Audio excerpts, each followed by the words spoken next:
Bienvenidos a Radio Uruguay 1050M, bienvenidos amigos a la máquina de pensar. ¿Cómo les va? ¿Cómo están? Estamos aquí en esta semana un poco atípica, porque en general le dedicamos en la máquina de pensar, le dedicamos a una obra, le dedicamos a un autor. Bueno, esta semana está dedicada básicamente a navegaciones literarias y regresos. Se trata de el encuentro que está teniendo lugar en la Biblioteca Nacional. Comenzó hoy, va a seguir mañana y va a culminar pasado mañana. Si quieren les voy a decir simplemente para mañana lo que pueden ir a escuchar, a ver ahí en la Biblioteca Nacional. A partir de las 11 horas va a estar una mesa dedicada a acá cerca y hace tiempo. Se van a hablar sobre, por ejemplo, los viajes entre Europa y el Río de la Plata en el siglo XVIII, esperanza, amargura y nostalgias de dos misioneros jesuitas. Después Michel Guillemont va a hablar de las navegaciones transatlánticas y las escrituras europeas del siglo XVII. En fin, Elena Romiti va a hablar de el Inca Garcilaso de la Vega, y Alicia Torres va a hablar de un criollo traidor, fronteras ideológicas y de representación en el Bicentenario. A las 11 también va a haber Memorias a la Deriva, coordinado por Teresa Porsekansky. En fin, va a haber, por ejemplo, uno de las exponencias es de Didier Hubert, que es sobre álbumes de fotos, memoria familiar y misioneros del americanismo en Chile. Este es un nombre chileno, los metodistas 1893-1930. Digo, estoy diciendo simplemente para que se hagan una idea de que si van a la Biblioteca Nacional van a encontrar mucha cosa. Por ejemplo, a las 11:20 Laura Flores va a hablar El infierno a bordo, sobre la novelista Margaret Atwood, la novelista canadiense.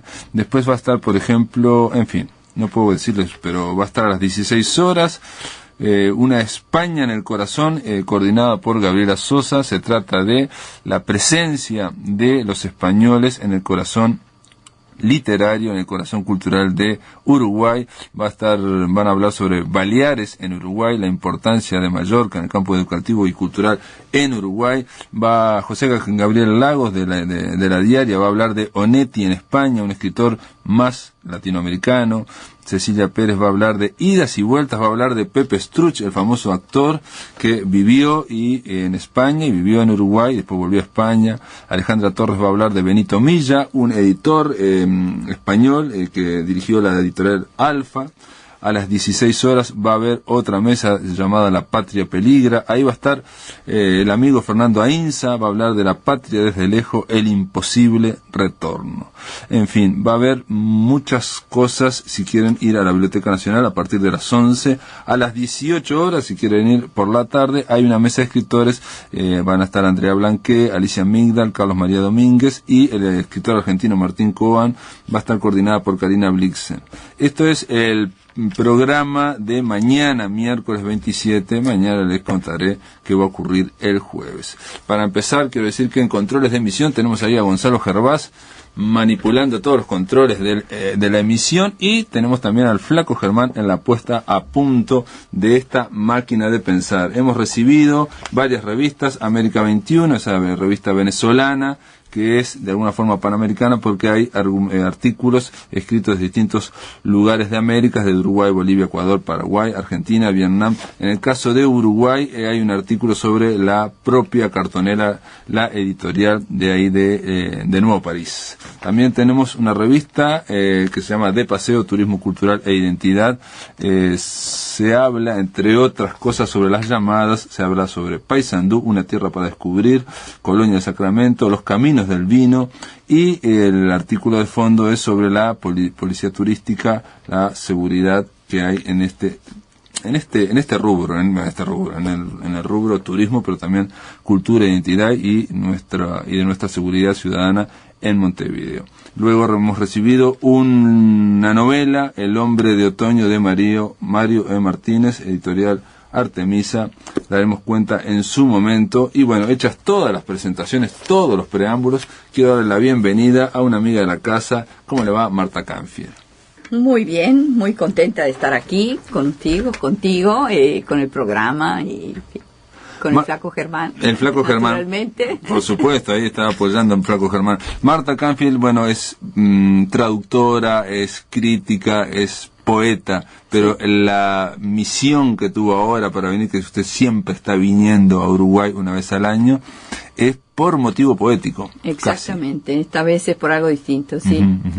Se trata de una antología de toda mi poesía, que fue realizada por una escritora y poeta y profesora, Márgara Russotto, venezolana, que es publicada por Linardi y Rizzo. Sí. Sale con el título Sonriendo en el Camino, poesía reunida, donde ella reunió, toda mi poesía desde mis épocas más juveniles, incluso poemas inéditos. ¿Ah, sí? Sí. Y decime, ¿cómo fue su trabajo? ¿Cómo fue que empezó el trabajo? ¿Sabés cómo, si le llevó mucho tiempo? Le llevó un año, o sea, ella vino, ella actualmente es venezolana, pero dejó Venezuela y está enseñando desde hace unos cuantos años en Amherst, en Massachusetts. Entonces se vino de Massachusetts con un año, en el año sabático suyo, estuvo en Florencia un año, estaba haciendo una investigación que le interesaba a ella, cuestiones de tema de mujeres, de gender. Y el otro tema que la llevó a Florencia fue precisamente trabajar sobre mi poesía. Entonces... ¿Y por qué ella estaba interesada por tu poesía? ¿Te lo comentó? ¿No? Porque nosotras nos conocemos desde hace muchos años, debo decir. Y pero a veces digo, más allá del conocimiento, viste que para uno invertir tiempo y trabajo y estudio, tiene que haber un enganche también un poco, ¿no? Importante. Yo puedo decir lo anecdótico. Digo, cuando ella todavía vivía en Venezuela, nosotros nos conocimos en un viaje mío a Venezuela, a través de la Fundación José Antonio Ramos Sucre. Entonces allí nos conocimos y había una editorial de poesía bastante exquisita que se llamaba Pequeña Venecia, que hacían unos libritos, Pequeña Venecia, que sería la etimología de Venezuela. Venezuela quiere decir Pequeña Venecia. No sabía. Porque decían que Caracas era como con los canales y qué sé yo, y cerca del mar. Era la Pequeña como Venecia. Un diminutivo español de Venezuela. Diminutivo sí. Entonces le llamaron Pequeña Venecia a esta editorial que publicaba solo poesía, unos libritos chiquitos, muy exquisitos. Y entonces ella le gustó mi poesía y salió la primera antología de mi poesía que salió fue hecha por Márgara Russotto en Venezuela. A mi vez, su poesía me gusta muchísimo, yo la he traducido en italiano, en fin. Y salió ya en italiano se llama Viola d'Amore, una antología que publiqué de ella en italiano. Y no sé, eso por eso digo, yo puedo contar una anécdota. Está bien. ¿Qué es lo que la fascina de mi Bueno, además lo dice en el prólogo, lo dice en el prólogo, porque la antología tiene un prólogo donde ella explica muchas cosas. Yo creo el prólogo. En fin. Me llamó la atención, digo, está muy lindo el título, Sonriendo en el Camino, no le tiene miedo al gerundio tampoco. No le tienes miedo al gerundio. Bueno, ese es un título de un poema mío, en realidad, de un poema inédito, juvenil, muy juvenil, que se llama Sonriendo en el Camino. Y entonces, después de pensar mucho qué título se le ponía a todo el libro, entonces, al final recayó en eso, que no fuera un título publicado, que fuera algo nuevo, pero que fuera al mismo tiempo un título de mi poesía. Y a mí me gustó porque, a pesar de que, y eso Márgara lo subraya, que mi poesía es una poesía dramática, donde hay la presencia del dolor, de la pérdida, de la nostalgia, yo creo, me reconozco en ese Sonriendo en el Camino. A la larga, en definitiva, uno sonríe y va para adelante. Porque aparte, digo, la elección del título, yo me imaginé que obviamente era un verso por el tema del gerundio y todo esto en los títulos, ¿no? Pero pensé también que cuando uno pone un título tiene que tratar de reflejar todas las etapas de esa poesía, digamos, ¿no? O sea, digamos, una línea de la poesía, ¿no? A mí me gustó porque me pareció que ese poema, yo conociéndote a vos, digo, me parece bárbaro, Sonriendo en el Camino, ¿no? Obviamente, pero hay que leer el libro, ¿no? Sí, hay que leer el libro. El poema, te digo, aparece al final, porque ella eligió un orden cronológico inverso. Empieza con la poesía reciente, inédita, sigue con el último libro y va para atrás. Y termina con los últimos poemas juveniles, muy juveniles, de mis 18 años, qué sé yo, nunca publicados, entre los cuales está Sonriendo en el Camino. Y es un poema que en realidad el Sonriendo en el Camino es un sonreír un poco paradójico, porque termina de manera muy dramática. Claro, pero entonces ahí por lo menos ves una continuidad, sí. o viste vos una continuidad. Absolutamente. Te viste reflejada, digamos, en ese verso. Absolutamente, me vi reflejada en ese verso. Sorprendente, sorprendente. Está bueno, ¿no? Porque no siempre, digamos, en la labor poética se dan esas líneas tan, esos ejes, digamos, ¿no? Sí. La poesía va variando. Benedetti en Inventario también presentaba a la inversa, sí, ¿no? Exacto, él también a la inversa, empezando por lo más reciente, y terminando por lo más antiguo. Sí. Y la otra cosa que me entusiasma mucho de ese libro es que es publicado por Linardi Rizzo, te dije, ¿no? Y entonces Álvaro Rizzo me propuso que la tapa fuera una imagen de un pintor uruguayo. La verdad es que Marga Rusotto ya tenía todo preparado, incluso la imagen de tapa, ¿no? Pero cuando Álvaro, una buena trabajadora, y yo te presenté el proyecto, estaba todo, incluso la imagen con una cosa de renacimiento italiano, bueno, era una cosa muy clásica. Y Álvaro Rizzo dijo que a él le parecía que sería lindo un pintor uruguayo. Y a mí está bueno que el editor opine también, ¿no? Está bueno porque se está tomando un interés, ¿no? Algo que viene todo cocinado, todo fabricado, y diga, cosa. Intervino. Y eso me gustó mucho, porque además me dio la oportunidad de elegir un cuadro de una pintora uruguaya que yo conocí mucho, que fue muy amiga mía, que murió hace pocos meses, y entonces para mí también es como un homenaje a ella, que es Lili Salvo. No sé, acá creo que la recuerdan poco, a pesar de que hay un cuadro de ella en el Museo Nacional, a pesar de que formó parte del grupo de Torres García. Sí, una pintora notable. ¿Pero vivía afuera o qué? Claro, se fue en el 72, como tantos uruguayos, se fue y se radicó con la familia, con el marido y la hija que tenía 6 meses. En el 72 se radicaron en Florencia. Y ahí, cuando yo llegué con mi beca en el 75, los conocí y nos hicimos amiguísimos. Bueno, así para mí era como mi segunda casa. Sí. Fui muy amiga de ella. Y entonces la idea, y después ella siguió pintando, tiene una pintura realmente extraordinaria. Y uno de esos cuadros parecía, cuando me puse a mirar de nuevo las cosas de ella, había un cuadro que parecía hecho a propósito para mis poemas, ¿no? Entonces, bueno, ese va a ser la imagen de Copertina. Con Lili Salvo, que entre paréntesis espero poder ayudar a incluso a traer obras de ella para acá. Claro. Sí, hacer una donación como me ha pedido la familia para varios museos de aquí. El tema con los pintores, creo yo, ¿no?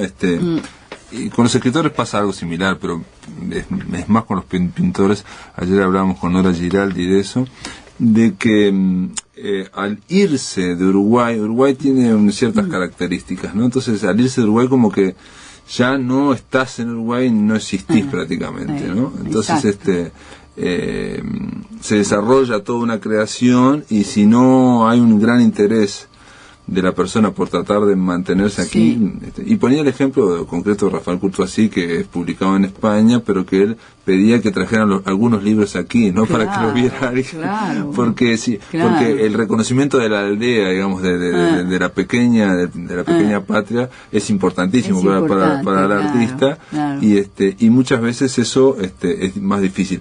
Obviamente, cuando se trata de un pintor es mucho más difícil, porque la obra está allá, bueno, salvo que se puedan ver reproducciones vía internet. Y más como en el caso, como te digo, de Lili Salvo, que nunca más volvió a vivir al Uruguay. O sea, no. Nunca más volvió.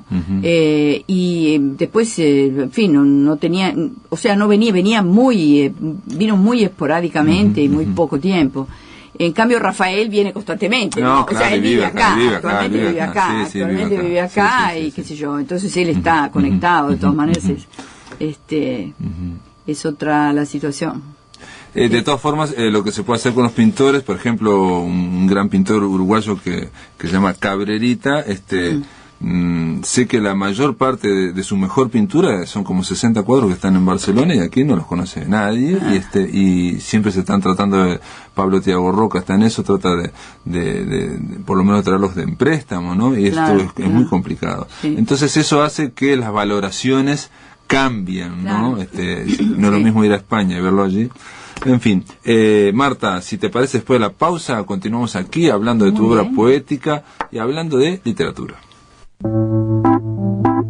En el aire de Radio Uruguay, La Máquina de Pensar.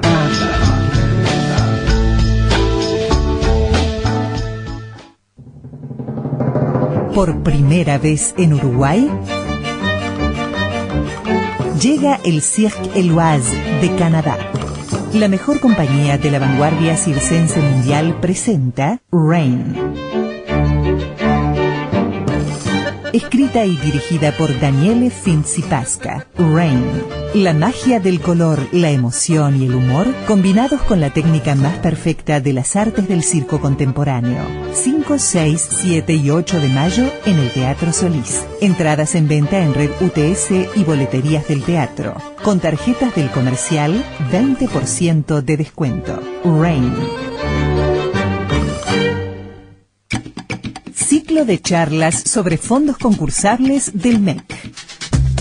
Las charlas informativas se realizarán el lunes 25 a las 9 en la sede del MEC, Montevideo. Martes 26, hora 9 en Minas. Miércoles 27, hora 9 en Rivera. Y a las 17 en Tacuarembó. Jueves 28, hora 9 en Colonia. Viernes 29, hora 9 en Canelones. Y a las 17 en Melo. Sábado 30, hora 10 en Mercedes. Fondos concursables para la cultura del Ministerio de Educación y Cultura. Rosana Taddei en vivo, martes 3 de mayo en Teatro Solís, Sala Zabala Muniz. Rosana Taddei en vivo, más banda, más invitados. Martes 3 de mayo. Entradas en Red UTS.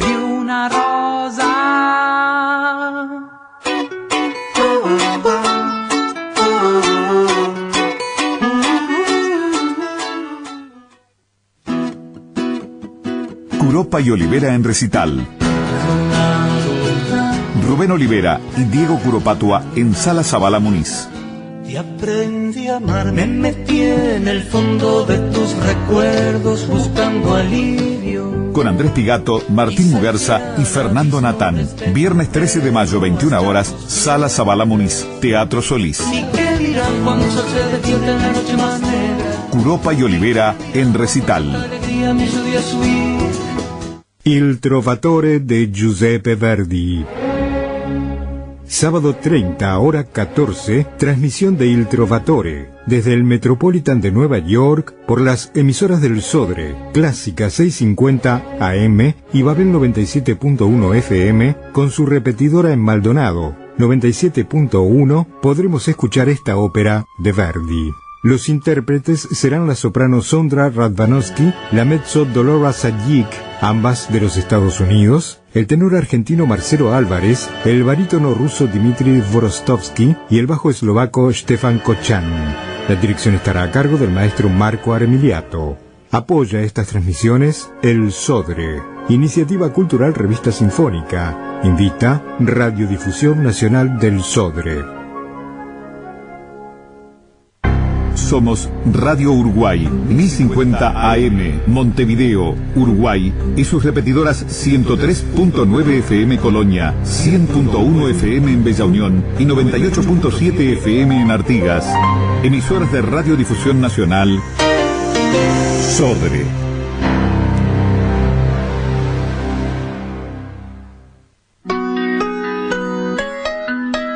Para comunicarte con la máquina, envía un SMS al 099-780066 o un correo electrónico a lamáquinadepensar@adinet.com.uy. Si querés volver a escuchar charlas, entrevistas o columnas, ingresa a piensamáquina.blogspot.com y bienvenido al corazón de las palabras.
Regina lo voleva amato, cresce il principe, cresce. Teresa saprà di tutte le stelle, più non importa cercare il motivo del suo respirare. Il principe cresce, ride, ride, muore. Il principe cresce,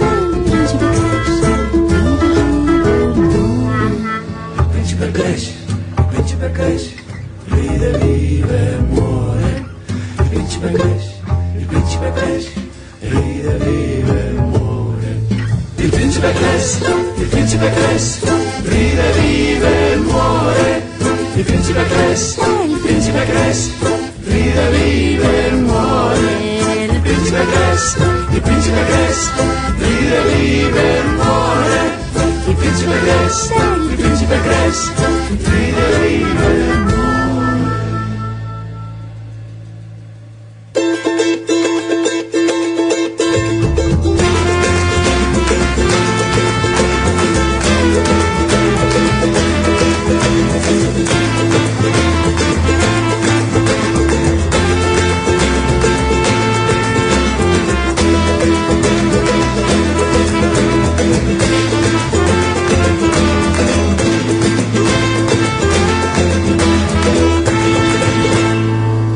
El Príncipe es la canción de Julia y los tallarines, o los tellarines.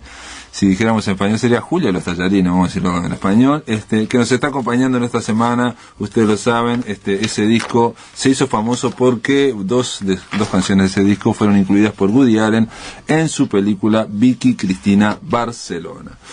Continuamos aquí en La Máquina de Pensar, estamos conversando con Marta Canfield, poeta, traductora, crítica, docente de allá de la Universidad de Firenze, ¿no? Firenze, exactamente. En literatura latinoamericana, ¿no? Sí.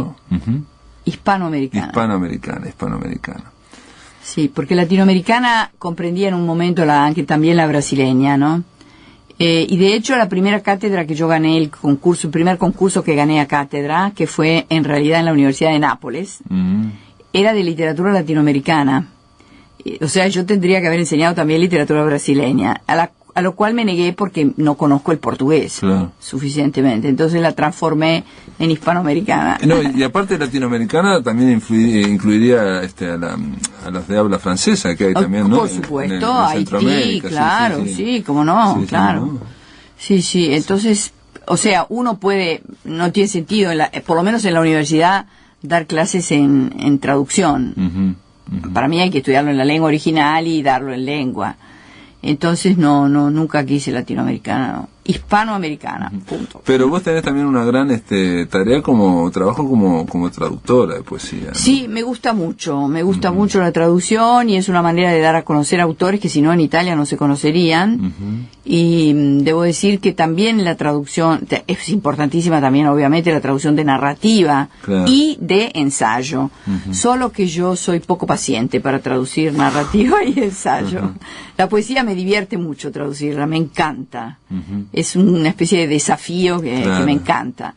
En cambio, la narrativa un poco menos. Entonces, es más aburrida. Y porque tenés que, aparte de alguna forma, crear, esto ya lo hemos hablado, ¿no? Me parece que sí, algo de eso lo dijimos, el tema de cambiar o no cambiar. Cambiar o no cambiar. Porque en italiano vos tenés que tratar de darle un efecto poético. Y si traducís exactamente las mismas palabras, a veces no resulta. No da efecto poético. No.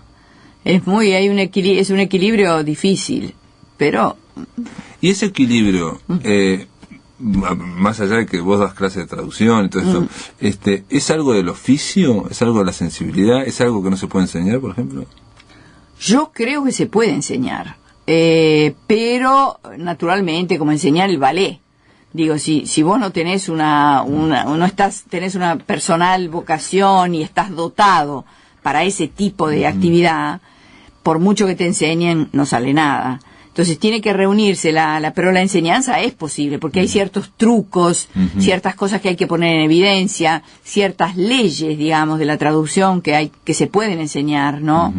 Por ejemplo, qué sé yo, qué te digo, lo social y lo histórico vos no lo podés traducir, ¿no?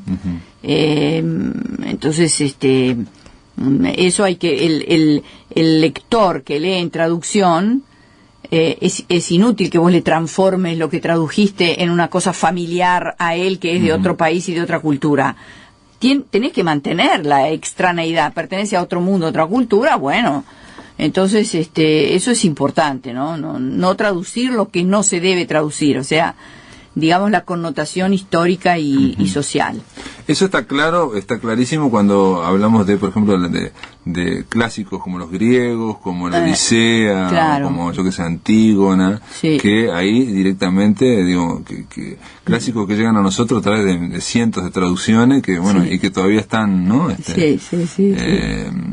Yo hace poco leí un libro de este crítico, George Steiner, sobre Antígona, y él solamente empezaba, para hablar del primer verso, lo que dice la primera vez cuando aparece en la obra de teatro Antígona, él decía que hay como 7 posibilidades y ninguna, ¿no? Por la forma que tiene el griego de hablar, porque le habla a la hermana, claro. Y dice que somos 2 en una cabeza, o sos mi doble cabeza, claro. O somos nosotras, claro. Entonces solamente con ese primer verso decía, uno no podría llegar ni siquiera a lo que es Antígona, y sin embargo de alguna forma llega. Sí, exactamente. Bueno, y eso que sucede con los clásicos sucede también en el mundo contemporáneo.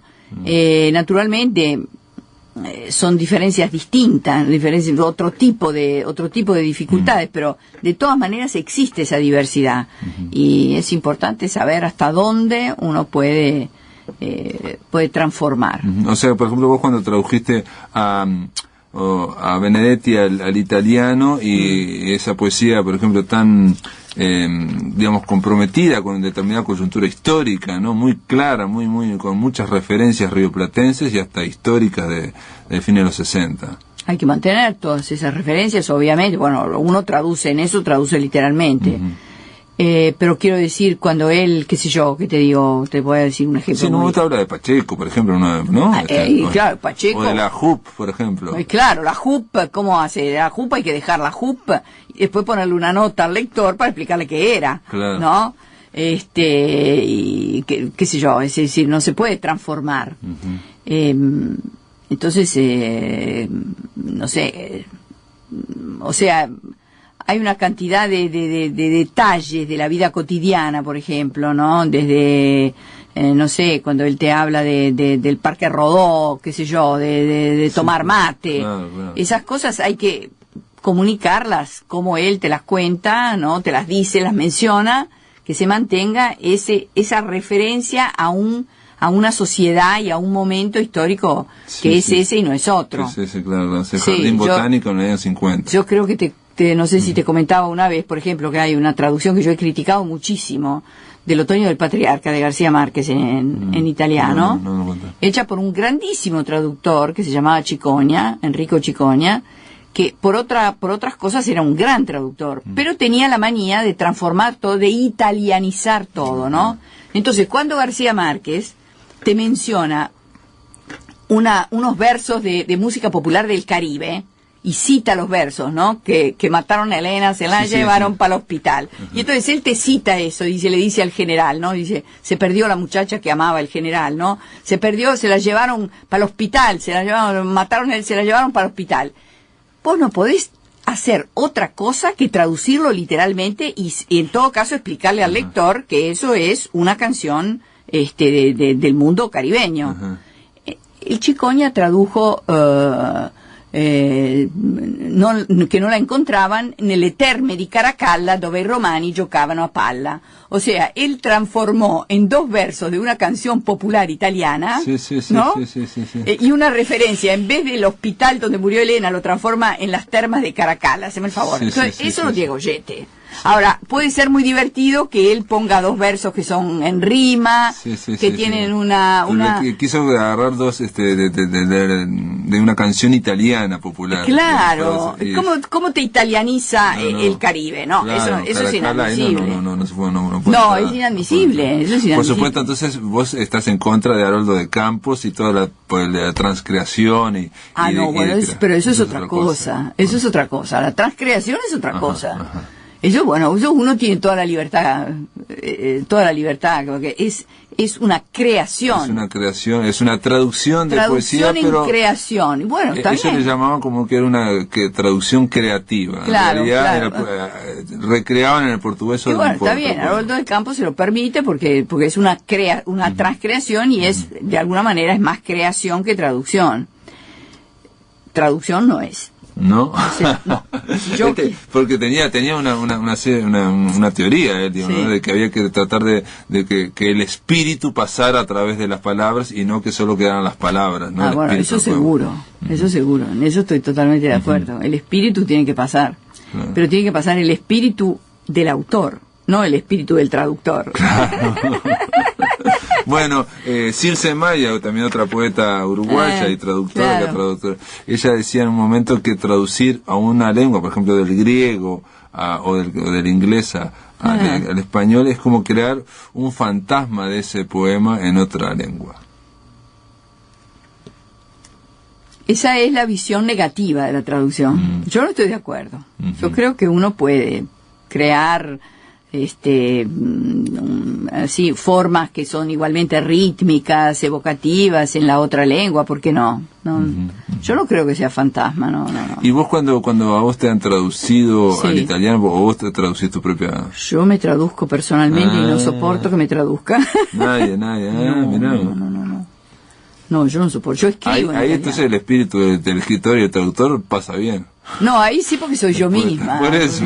Porque yo no me traduzco, yo reescribo en italiano. Entonces, como es mío, hago lo que se me da la gana. Cambio una cosa por otra, qué sé yo, ¿viste? Está bien. En fin, de todas formas, dicho una y otra vez, la traducción es un mal necesario o es un bien necesario. Para mí es Occidente un bien no podríamos conocer a todos los escritores que conocemos si no fuera por los traductores que Claro. a lo largo de los siglos han ido traduciendo y bueno, de algo del espíritu llega, porque si no estaríamos todos tan enganchados con la literatura. Si te parece, Marta, después de la pausa te voy a pedir que leas poesía de esta antología que se llama Sonriendo en el Camino y que se va a presentar este jueves a las 18 horas ahí en la librería. 17:30, la adelantamos. 17:30. Bueno, 17:30, pero en Uruguay 17:30 y 18, no es mucha distinción. Más o menos, bueno. Después de la pausa con Marta Canfield. En el aire de Radio Uruguay, La Máquina de Pensar.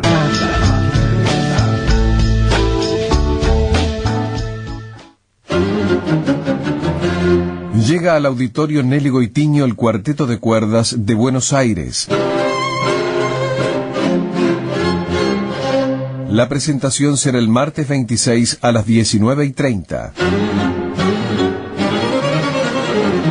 El programa estará integrado con cuarteto en do mayor, índice Kegel 157 de Wolfgang Amadeus Mozart, cuarteto número 1 opus 20 de Alberto Ginastera y cuarteto número 11 en fa menor opus 95, serioso, de Ludwig van Beethoven.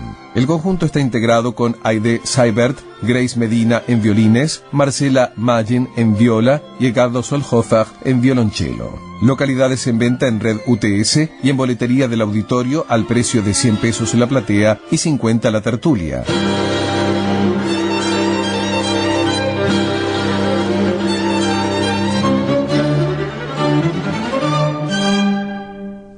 Más uruguayos que trabajaban y sus derechos conocían, como veían que otros podían, fueron a llamar a tu uruguayo. Hace 4 años eran solo 3.000, hoy son más de 20.000 y vamos por más. Queremos que muchos más trabajadores y trabajadoras independientes accedan a la seguridad social que por derecho les corresponde. Ahora, nuevos colectivos pueden ser monotributistas. Infórmese en las oficinas del BPS de todo el país o en www.bps.gov.uy. BPS cuenta contigo. Vos contás con BPS.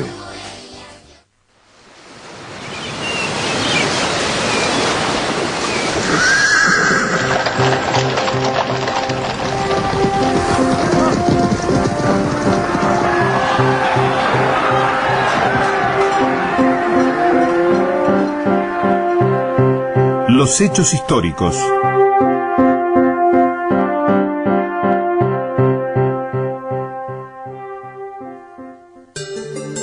La Revolución Oriental comenzó en la campaña alineada con la Junta de Buenos Aires contra Montevideo. Algunos de los motivos fundamentales fueron la vocación de libertad de los habitantes, el descontento de los hacendados con la intervención de las autoridades españolas en sus intereses y el costo en contribuciones extra que pidió el gobierno montevideano para sostener la guerra contra la Junta. A esta combinación se sumó en abril de 1811 la proclama de Artigas invitando a la libertad y a la unión con los hermanos del Plata.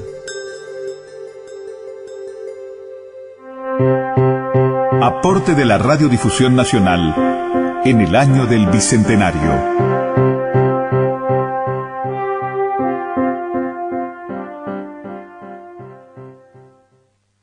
Somos Radio Uruguay, 1050 AM, Montevideo, Uruguay, y sus repetidoras 103.9 FM en Colonia, 100.1 FM en Bella Unión y 98.7 FM en Artigas. Emisoras de Radiodifusión Nacional Sodre.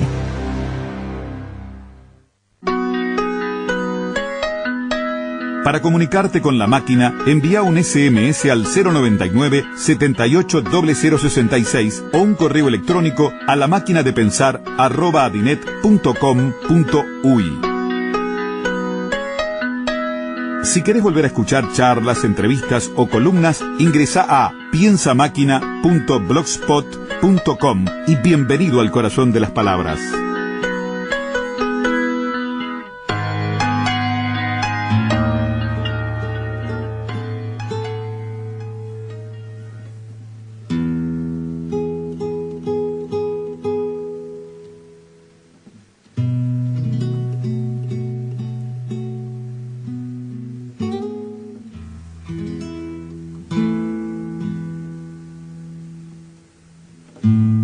Esta vita perra que oculta una condena nos obliga al tiempo, perdemos la inocencia y el sabor amargo que deja esta condena. No sentimos nunca de la misma manera.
Esta era Julia y los Tallarines cantando No Quiero Crecer. Es una canción preciosa también, tipo corrido mexicano al final, pero bueno, la interrumpimos porque queremos escuchar la poesía de Marta Canfield. A ver, Marta.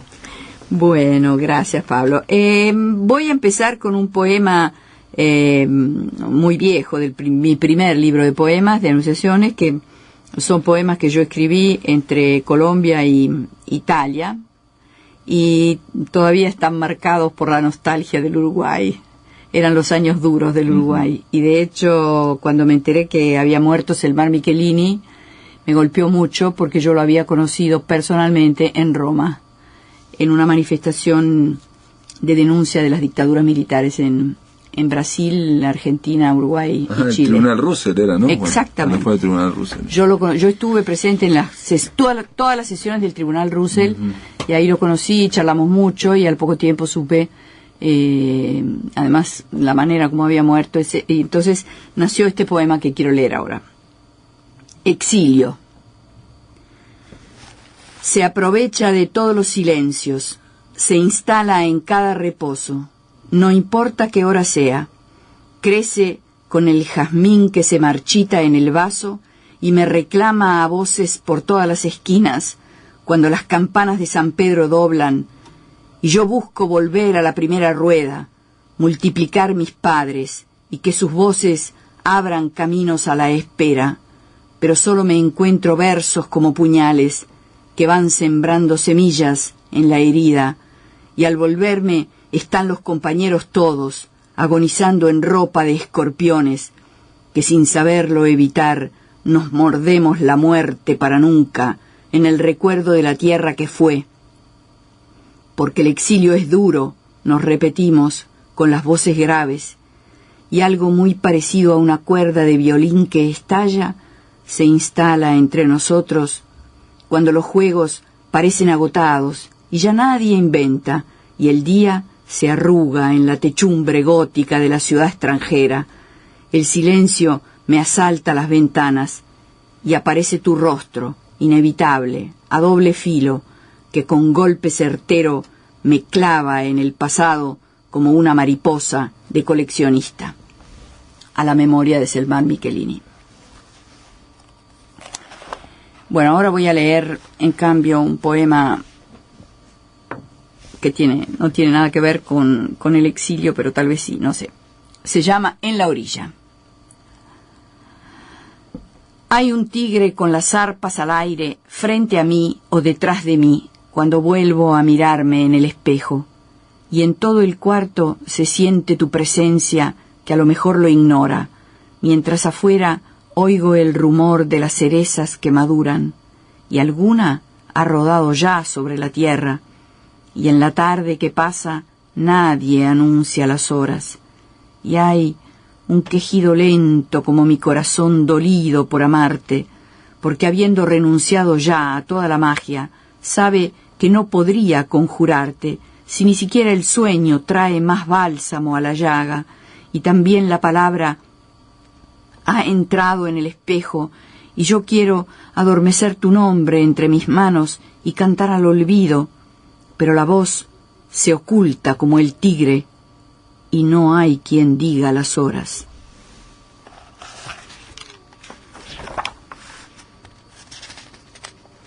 Palabras. En la tarde silenciosa, tus palabras tienen cuerpo y llegan hasta mí, cruzando los umbrales del sueño y del recuerdo, donde tú y yo jamás estamos separados. En la tarde silenciosa, las olas mínimas del mar en calma multiplican los rayos luminosos del sol que sigue alto, y tus palabras, como imprevistos huéspedes, se presentan con dones de memorias, de cifras reveladas, de secretos abiertos, de iteradas promesas.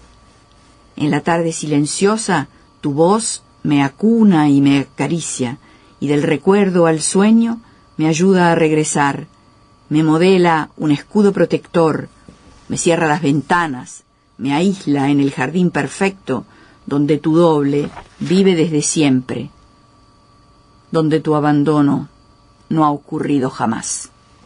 Muy bien, Marta Canfield. Estas poesías, estos poemas de Marta Canfield nos sirven para darle la bienvenida a Alcides Abella. ¿Cómo andas, Alcides? ¿Qué tal? Buenas noches. Alcides Abella, estamos aquí dedicándole este programa a Marta Canfield, pero también queríamos llamarte para conversar sobre un cumpleaños que 50 años no es nada. Sí, 50 años no es nada, sí, casi. Igual son un poquito, cuando se lo ven conjuntos son un poquito, sí. Un poquito bastante importante, te diría. Estamos hablando de que Banda Oriental cumple 50 años y está haciendo una exposición ahí, una forma de celebrarlo en el atrio municipal de la Intendencia. Sí, exactamente. Esto es parte, digamos, de una serie de actividades, digo, pues, modestas, sin demasiadas pretensiones, pero digo, hecha con muchísimas ganas, por cierto, vinculada a los 50 años que Banda Oriental cumple en este 2011. Las actividades van a ser, primero que nada lo vamos a festejar, como decimos nosotros, con muchos libros. Ajá. Vamos a hacer muchos libros para festejar esto. Entonces, ¿van a editar libros de ficción, libros de ensayo? Estamos primero mantener, digamos, la línea tradicional de la editorial, que, primero, por supuesto, varios fuertes de la editorial, como es, por ejemplo, obviamente la colección Lectores de Banda Oriental, que dicho sea de paso, están en los mejores momentos en los 30 y pico de años que tiene la colección, es una cosa muy, muy interesante. La colección Lectores de Banda Oriental, que es un libro por mes, que se entrega a domicilio, siempre narrativa. Sí, ya sé, dice acá desde hace 32 años, mes a mes, en su casa, la mejor narrativa uruguaya, latinoamericana y universal. ¿En cuántos socios están, más o menos? Yo pienso que en este momento, no tengo la cifra exacta, pero digo, estamos un poquito por arriba de los 4.000 socios. Es muchísimo. Es decir, 4.000 personas que mes a mes participan de un proyecto cultural, que es recibir un libro que les cuesta 120 pesos, lo reciben en su domicilio. Siempre es narrativa, Sí. Narrativa uruguaya, latinoamericana, universal. Básicamente la propuesta es una literatura, una narrativa, digamos, de calidad, pero con la suficiente agilidad y amenidad como para que llegue a un público muy amplio. Incluso es curioso porque ahí salieron los primeros títulos de Tomás de Mato, ahí salieron los primeros títulos de Mario Delgado Paraín, Pono Bernabé se editó en esa colección, La balada de Johnny Sosa, digamos, salieron muchísimos títulos de muchísimos autores.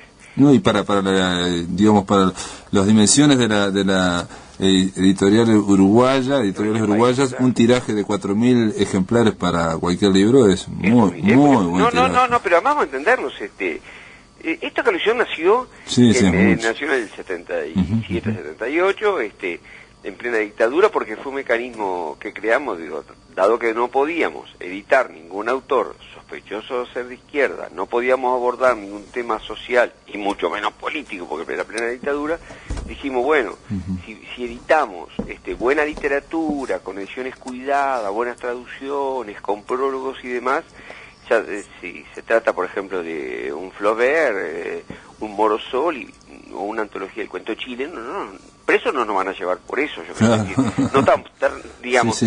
Y fue un mecanismo de supervivencia, pero eso que fue, en muchísima gente fue un compromiso de alguna manera de adhesión a las pocas cosas que culturalmente quedaban en ese momento, el Club de Grabados, Cinemateca, el Circular, nosotros, es decir, estaba una radio, la 30 también, eso que quizás tuvo una adhesión, digamos, vamos a llamarle política en el sentido más amplio de la palabra, pero vino la democracia, vino todos estos años, y curiosamente es como que la buena literatura tiene una fuerza natural que supera, yo incluso comento, tantos títulos que hemos editado, tanta cosa importante y demás, y sin embargo, por ejemplo, cuando nosotros hacemos, con los compañeros que reparten y eso, hacemos una suerte de pequeñas encuestas de los gustos de la gente, tú editas un Joseph Conrad, por ejemplo, y la gente queda encantada. Hemos editado 10 títulos de Joseph Conrad, un clásico de la literatura que tiene casi 200 años. Aparte tienen, Banda Oriental tiene el concurso Lolita Rubial, el concurso de Banda Oriental que hace 18 años que lo están haciendo. Es un concurso de narrativa que se hace permanentemente todos los años y cuyo precisamente que que en los últimos años lo han ganado, dicho se pasa, en los últimos años lo han ganado muchachos jóvenes, jóvenes, muchachos menores de 30 años, lo cual es muy interesante. Esta vez no, lo ganó una mujer, Alicia Escardó. Ya el título aparece ahora en mayo, es un volumen de cuentos, y siempre el jurado es un jurado con personas de la crítica local, conocidos, escritores.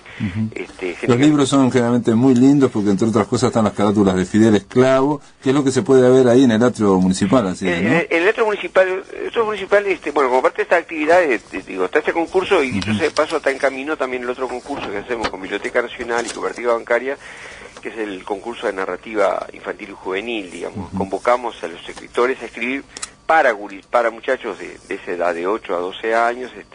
Eso vence en el mes de julio ahora, la presentación de los libros. Pero aparte de los concursos, el de Lolita Rubial y que dije recién de la cooperativa bancaria, Biblioteca Nacional, sobre el tema de literatura infantil, proyectamos varias actividades. Una, por ejemplo, es exponer. Una cosa muy linda fue Fidel Esclavo habitualmente es que nos hace desde hace unos cuantos años todas las carátulas de la editorial, o casi todas.